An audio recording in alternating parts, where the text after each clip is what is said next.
Greetings and welcome to another edition of the Pedalshift Project. The Pedalshift Project is a series of conversations, thoughts, and experiments around the bike touring lifestyle. From tips and tricks to ideas on how to ride your ride, let's shrink the world by bike. Show notes and more are available at pedalshift.net/230, and you can email the show at pedalshift@pedalshift.net or text me at 202-930-1109 and check Pedalshift out on all the socials as well.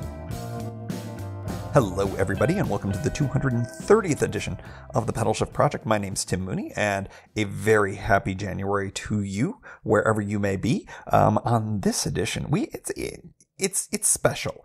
I am very enamored, if you listened a couple of episodes back, with a new route that I'm sort of developing. And I thought that a couple of episodes ago, I shared my process in kind of developing a route. Well, on this edition, I'm going to take you on a scouting trip that I took just the other day to see what the roads are like. Now, I say that I've never done an episode like this before. For those of you who have been around for at least a few months, you know that I did kind of a semi-scouting trip for the Eastern Shore in Virginia back in the summer. This is a little bit different, though. That was more like sort of, hey, is this even in the realm of possible kind of a thing? And I was just kind of cycling around. This one is one where I have an eye towards specifically, is this a bike tourable thing? Is this route as good as I think it is? So the idea behind this is checking out what the day one riding would be, basically between roughly where I would exit the C&O Trail and getting up to the point where I would be making a turn onto a major Pennsylvania bicycling route. One thing that I want to note here for the record, a lot of this episode is actually done while in a motorized vehicle, and as a result, well, in fancier new vehicles, as I have now learned, it likes to assume that you want to use the crappy microphone that is a part of the vehicle rather than on your phone. So a couple of the parts of this scouting adventure, sounds like it's from the bottom of a sunken ship by telephone in 1923.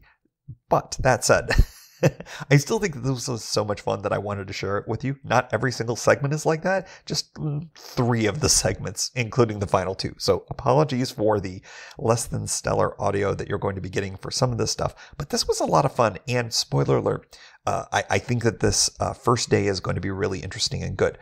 One thing that I do want to mention, stick around to the end of the show, and I will give a little bit of a coda on what I discovered after I stopped recording. So without further ado, scouting trip.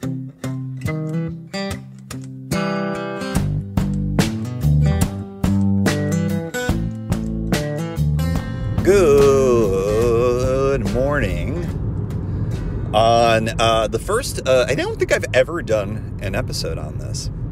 This is an old-fashioned scouting mission.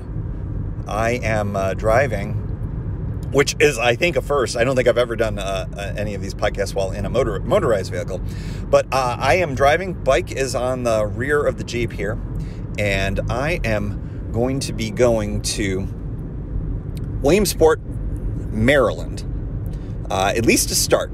And the idea here is, as I probably mentioned in the introduction, that this is a looky-loo scouting trip for what the roads are like on the first day or so of that potential cabin to New York City or cabin to Philadelphia ride, cabin east ride. You know, I think it all depends on things. I do think the New York is definitely appealing to me most, but Philadelphia is also certainly an optional endpoint, which I think would be pretty good, because that would also mean that I will have gone most of the width of Pennsylvania, which is actually pretty cool. You know me and crossing states. So as I wind my way out of the back roads from the cabin to the main highway here, or at least the state highway, I am going to enjoy a nice little ride. It is cold. It is in the upper 30s. It has finally warmed up to the upper 30s.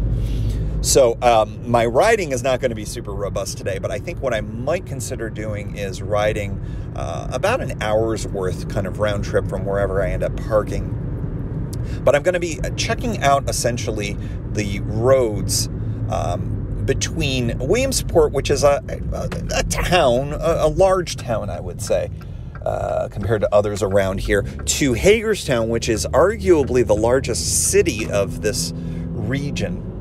Of course, why am I starting there? Well, because I already know very well what the situation is from the cabin to there, because it's essentially the roads, the back roads that I know very well around here, getting to the bridge crossing, or taking roads all the way to essentially to Williamsport. That there is an opportunity for that too, using back roads if I don't want to use the C&O.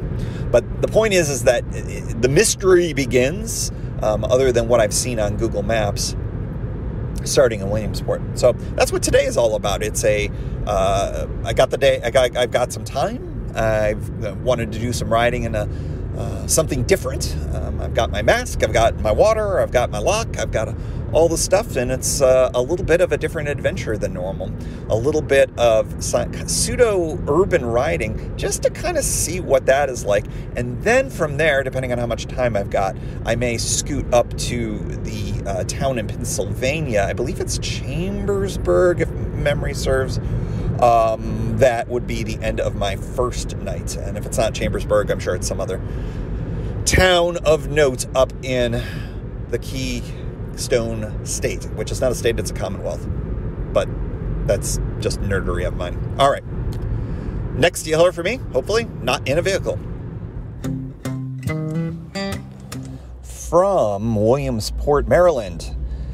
I am just getting loaded up here. I am inside the vehicle right now just because A, it's warmer, B, it's a little bit less busy noise-wise in here because the traffic's fairly robust here. The nice thing here, I'm going to be riding on US Highway 11 just to kind of test it all out, see how it feels. You can tell for a lot of things from Google Maps, whether there's a shoulder, whether there's a bike lane as there is here. But how does it feel? How does traffic feel when you're riding in it is a really big thing. And that's often what I'm missing. I'll use an example. The rides that I've done in Florida over the last couple of years, those were, kind of a best guess based on Google Maps. Seeing what those roads looked like didn't give me a sense of what the feel would be like. And while there were great shoulders in some parts of it, there were other parts that were on rural roads that had speed limits of 55 miles per hour. And I had no idea what they were going to be like. And as it turned out, the one major one, the name of which escapes me, between Tampa and Orlando, or pardon me, I guess it would, between Tampa and Orlando. It was a great road. Yes, there was no shoulder. Yes, it was a 55 mile per hour road, but it was such a straight arrow of a shot. Drivers were really good and respectful, and it was a bicycling route for a lot of the roadies. So it didn't take until I got on the road before I really got a sense of comfort for the route. That's why I'm doing this today, just to kind of get an idea of things and also to kind of shake off the rust a little bit, get a little bit of a ride in. So off we go. Testing out a little bit of this route between here and Hagerstown, Maryland. Do a loop, come back, and then we'll do a little bit more of a drive for the time I've got left in the day to kind of scope out beyond where I would be able to ride. So off we go. From Advanced Auto Parts on US Highway 11.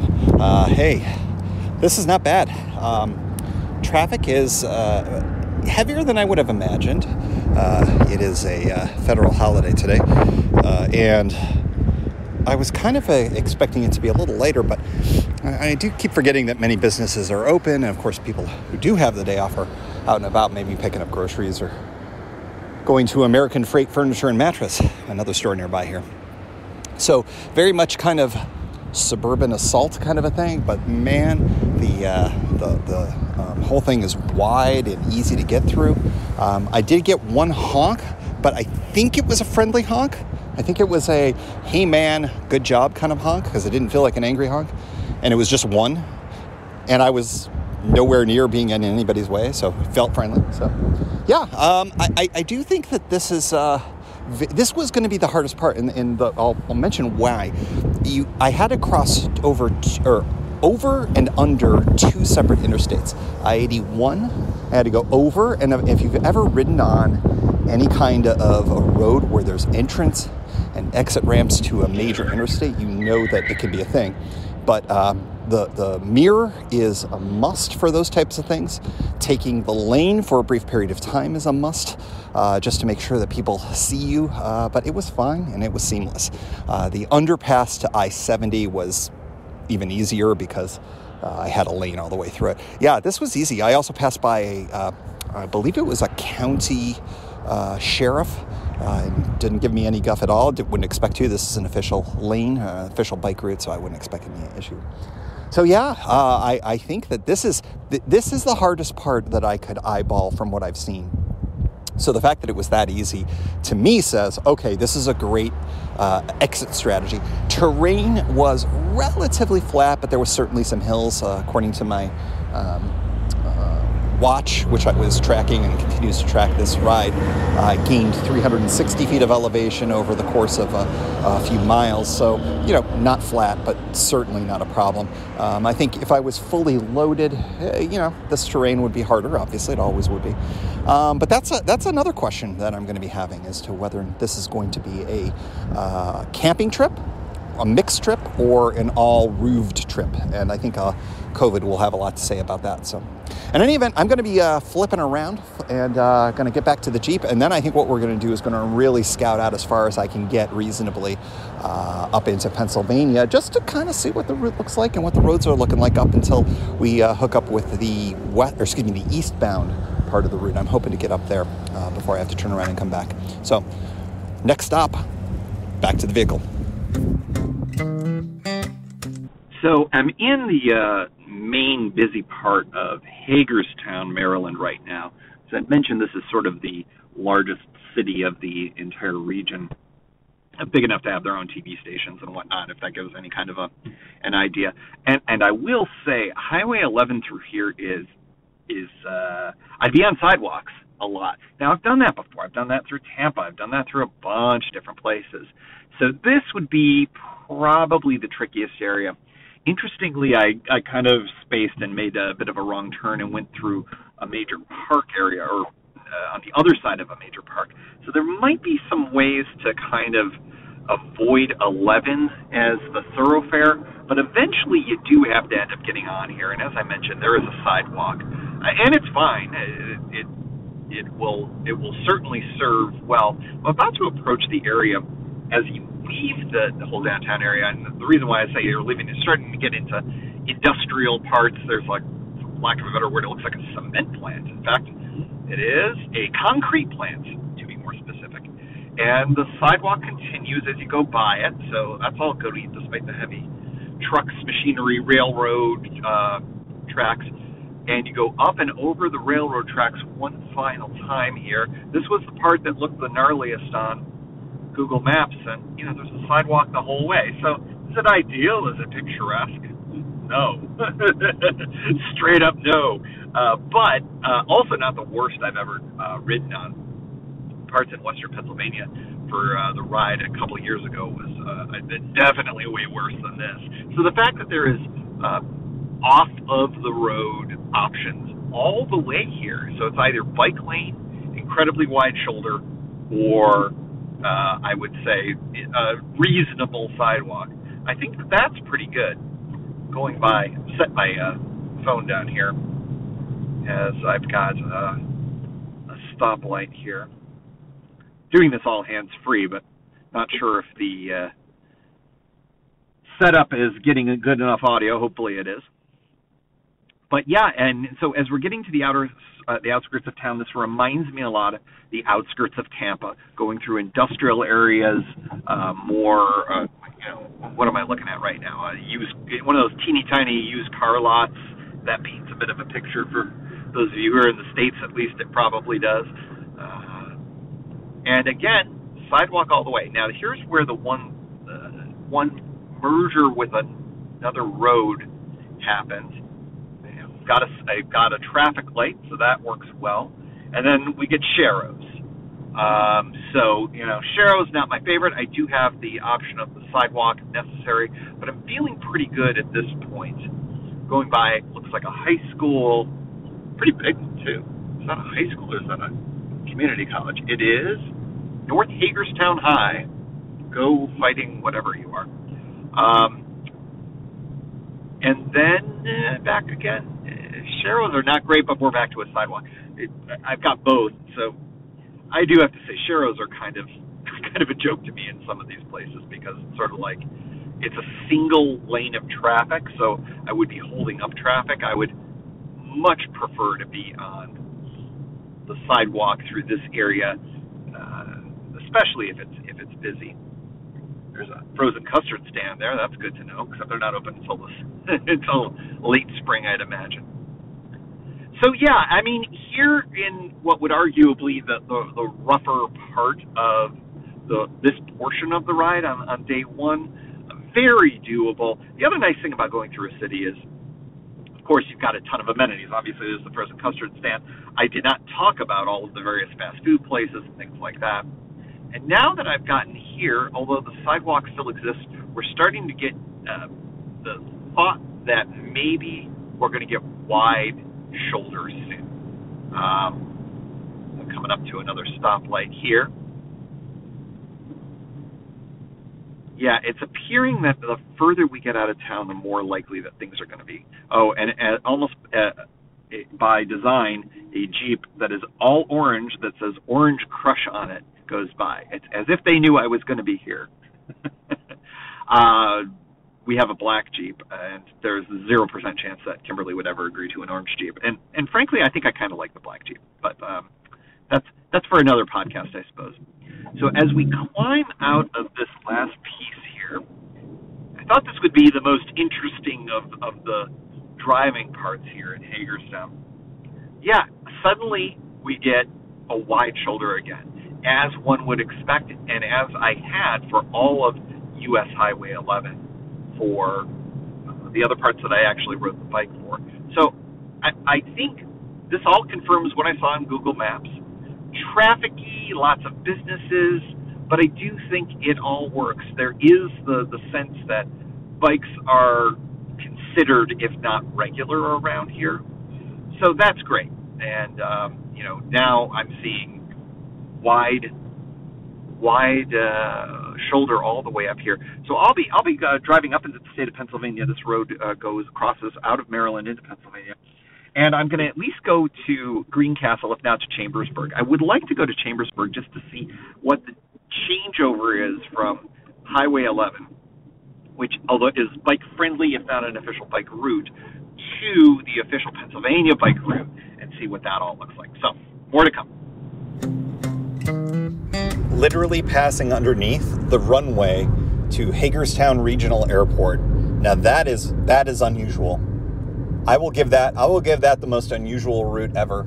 Also passed by the Amazon warehouse, I think, here on the very much outskirts of Hagerstown. Really big, beautiful, wide lane, well paved, but going underneath the runway. Super interesting route here. As it starts to get even more rural, things open up. The landscape. I think this is going to be a fun ride. I think getting through Hagerstown, it'll be like, okay, I'll utilize it to grab lunch or something, depending on the timing of the day. But yeah, now it's really interesting. Then it's back into a small town. And I believe that we'll be crossing over into Pennsylvania relatively quickly. And there is the smallest, most dinkiest state sign ever. You can definitely tell it's not a route that people cross into. Oh yeah, here it is. I'm about to go through it. It's this teeny. It's not. It's like a 2-foot sign. It's like "Welcome to Pennsylvania," and it's really fascinating because there's this yellow house here that's just barely in Maryland, and then boom, state line. Fascinating. This is a really interesting thing. Welcome to the Commonwealth of Pennsylvania. We'll be taking this up, and I'm pleased to say that despite the change in state or Commonwealth, as I mentioned. We're in a town, so the shoulder's not as big, but it's there. It's doable. Again, probably considers bikes, but not necessarily probably assuming there's a lot of them, but this town is very small. So reasonably decent size shoulder for a 50 mile per hour road. So good, more good things coming. So off to Greencastle and Chambersburg. On the other side of Greencastle and getting into really rural parts, Roadside Motel, which is really kind of fun. That's certainly an option if I didn't want to, if I needed a roof tonight and didn't want to go all the way up to Chambersburg. But farmland, what else was there? Mrs. Gribble's Roadside Restaurant. This is definitely rural South Central PA. And here we are. It is, what is the name of it? Nibble with Gibbles. Mrs. Gibbles. And it's the potato chip factory too. This place is a fascinating place. But most importantly, the shoulders are excellent. Through Greencastle, on a couple, there's an uphill portion that is not shouldered at all. The shoulder becomes a right turn lane. I think that there are some side roads that would actually serve me better in there. But that actually looks to be the worst part of this day of riding, I think, there. And I'm sure that there's probably some alternatives there. I'll take a look at some Google Map opportunities in there. In fact, there was also a listener, forgive me, I forgot your name, because I've gotten a bunch of emails lately, who lives in the area and who might know a little bit more about things. So, as we continue our way up to the next town, which is Chambersburg, another decent-sized town, that's the more interesting thing, and that's where I'm going to be finishing up my day of scouting. That'll be checking out to see, and I'm sure it's very easy. It's just the shift over to, I believe it'll be U.S. Highway 30. More importantly, the official Pennsylvania bicycle route, and of course I've already forgotten what bicycle route it is, but I will certainly see it when I get up there. So I'm excited about that. And then that's the real shift, because I go from bicycle-friendly-ish road to official bicycle route that is also a bicycle-friendly road, and that's going to be quite exciting. So more to come once we hit Chambersburg. All right, it is official in Chambersburg, PA.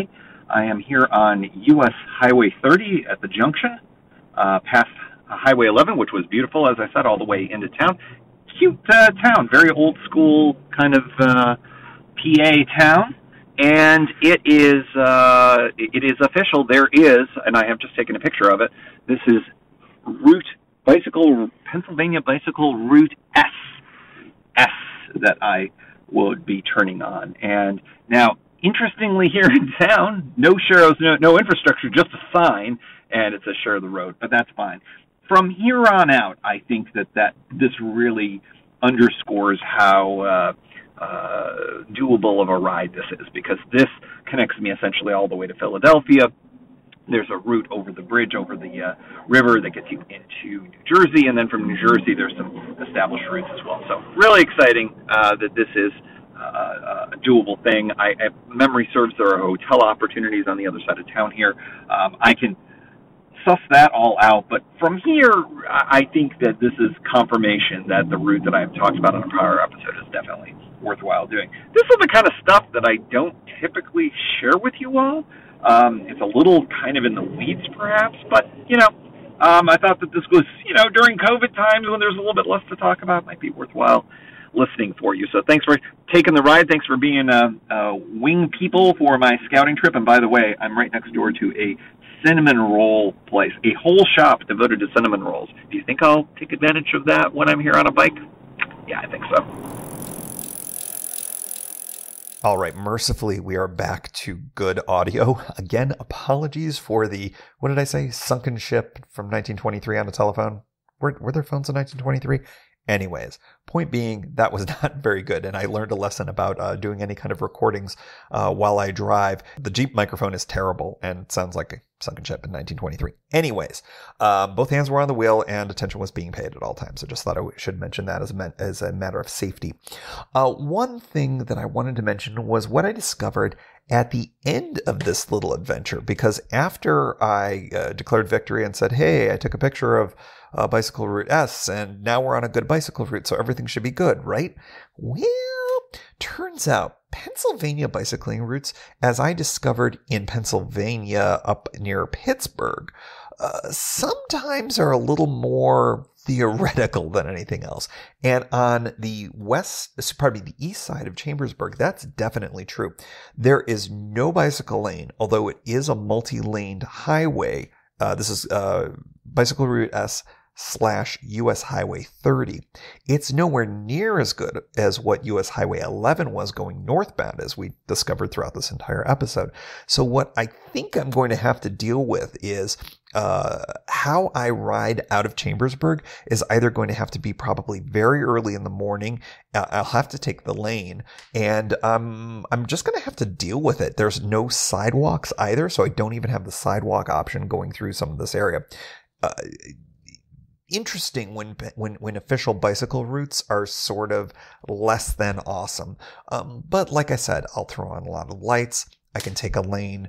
There will be ways for vehicles to go around me. I've ridden in situations like this plenty of times throughout all sorts of areas. It just was a little surprising after seeing such a great route coming up northbound and going into that route. I kind of expected the route to improve, if anything. Now, I did do a little bit more scoping out. Once you get well past I-81, again, I'd be crossing underneath a major interstate. Things start to open up a little bit, and then the shoulder returns again. So I do think that the bicycle route will be better. Another thing that I discovered is that Bicycle Route S diverges greatly from US Highway 30. So my planning is going to be a little bit modified. I'm going to have to decide whether I'm going to stick with Route S or if I'm going to stick with US 30 as we get further to the east. And that's, of course, going to be open for more planning. Basically, bottom line here is that this is just a little more insight into the type of planning that I'm going to do. One other layer to all of this is, when am I going to do this? I'm excited, if I haven't really underscored this enough. I haven't done a new route like this in quite a while, and it's especially more akin to the roll your own kind of a route that I did as a part of the ride between DC and Cincinnati, that section that linked together the Gap Trail and the Ohio to Erie Trail. So that's why it's kind of, well, extra fun for me. So I kind of want to do this as soon as I can, but COVID, of course, is the overlay to all of this. How am I going to approach it? Is it going to be safe enough to do in the spring? Maybe, maybe not. These new strains, who knows? I was kind of hoping to maybe do this as a credit card camping or credit card tour kind of a situation, going from hotel to hotel, just to reduce the amount of gear to bring. But you know, if COVID is an issue, I may have to look into camping, and more importantly, stealth camping, which would mean more gear and more issues to deal with. That's going to be for a later episode, but I thought this would be kind of a fun first episode for the brand new year, 2021. May we all get to tour more. And as always, we like to close out the show with a special shout out to the Pedalshift Society. Because of support from listeners like you, Pedalshift is a weekly bicycle touring podcast with a global community, expanding into live shows and covering new tours like the Kessel Run. If you like what you hear, you can support the show for $5, $2, or even $1 a month. And there's one-shot and annual options. If you're not into the small monthly thing, check it all out at pedalshift.net/society. On to the society. Kimberly Wilson, Caleb Jenkinson, Cameron Lean, Andrew McGregor, Michael Hart, Keith Nagel, Brock Didis, Thomas Skadow, Marco Lowe, Terrence Manson, Harry Telgadis, Chris Barron, Mark Van Ram, Brad Hipwell, Mr. T, Nathan Poulton, Stephen Dickerson, Vince LaGreco, Cody Florchinger, Tom Beninati, Greg Braithwaite, Sandy Pizzio, Jeff Muster, Seth Pollock, Joseph Quinn, Byron Patterson, Joachim Robber, Ray Jackson, Jeff Fry, Kenny Mikey, Lisa Hart, John Denkler, Steve Henkel, Miguel Quinones, Alejandro Aviles Reyes, Keith Spangler, Greg Towner, Dan Gebhardt, Jody Zeranin, Lucas Barwick, Michael Baker, Brian Bechtal, Reinhard Biggle, Greg Middlemas, Connie Moore, William Gothman, Brian Benton, Joan Churchill, Mike Bender, Rick Weinberg, Billy Crafton, Gary Matushak, Greg Latois Lopez, James Sloan, Jonathan Dillard, John Funk, Tom Bilch, Ronald Piroli, Dave Roll, Brian Hafner, Misha LeBlanc, Ari Messinger, David Grotke, Wally Estrella, Sue Reinert, John Lecko, Stephen Granada, Philip Mueller, Robert Lackey, Dominic Carroll, Jackie McCulloch, John Hickman, Jack Smith, Carl Presseau, David Neves, Patty Louise, Terry Fitzgerald, Peter Steinmetz, Timothy Fitzpatrick, Dave Fletcher, James Stratakis, David Neves, Mike Lazuski, Hank O'Donnell, David Zanoni, David Weil, Matthew Sponseller, and Scott Angelo, and thanks also to all past and anonymous folks for helping make this show happen. Thank you for joining. You can find Pedalshift at pedalshift.net for more great bicycle touring content. You can hear the Pedalshift project through Apple Podcasts or your favorite podcast app. Opening music courtesy of Jason Kent off his self-titled album. The track is called America. Check out his band Sunfield's latest release, Mono Mono, wherever cool music is available.